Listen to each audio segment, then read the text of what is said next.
when we're talking about compassion fatigue, we're actually looking at all of these three things being present. So exhaustion, inefficacy, and cynicism. And I'm going to spend a little bit of time talking about these. So what do we mean by exhaustion? We have this, it's a Friday night and you're here. You're probably feeling a bit fatigued and depleted, right? Like you've already had a long week and you feel it. Your energy is different. You could use some rest. Hopefully, if you're not working on Saturday, that's great, but a lot of us will be.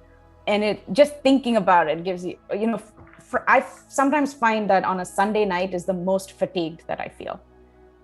It's not related exactly to vicarious trauma. It's how overworked we are, the rhythms we've created, the lack of self-care practices. Then you move into inefficacy, right? This is the zone where you're exhausted and you're feeling like, okay, I'm not making any progress here. Sometimes I have these days where I'm sort of like, what is coming out of my mouth right now? None of this is making sense. I don't feel like I'm particularly being insightful or helpful to the person sitting across from me.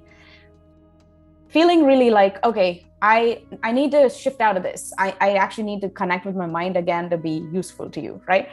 Very different from cynicism, which is when we get resentful, we lose sight of our values. We're not feeling like, okay, this is the work I want to do at all. Everybody irritates you.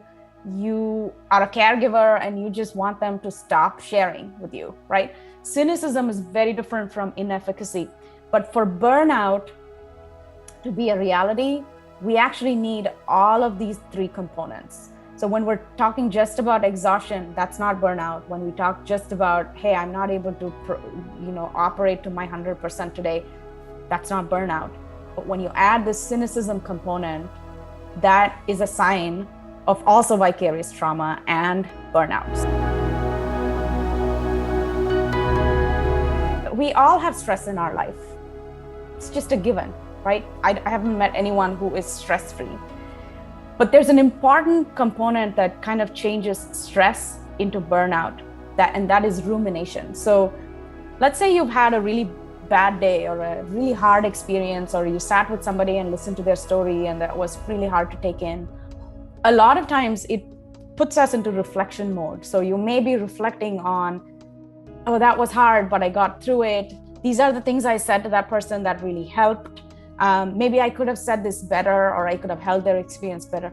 That is all still reflection, because you're reviewing something that happened, but you're actually planning ahead, and it's not debilitating you in any way, right? So you can still move forward.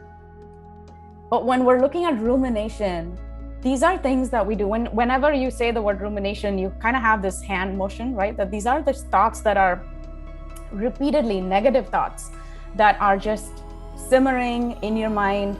You regret the past, and the future actually does not look like progress. It doesn't look like a learning experience. It just stays as anxiety.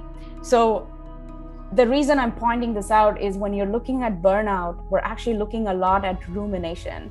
But when you're looking at stress, a lot of times it's still in the reflection zone, right? So if you catch yourself ruminating, being aware that there may be strategies to snap out of that and catch yourself in it is actually really, really important.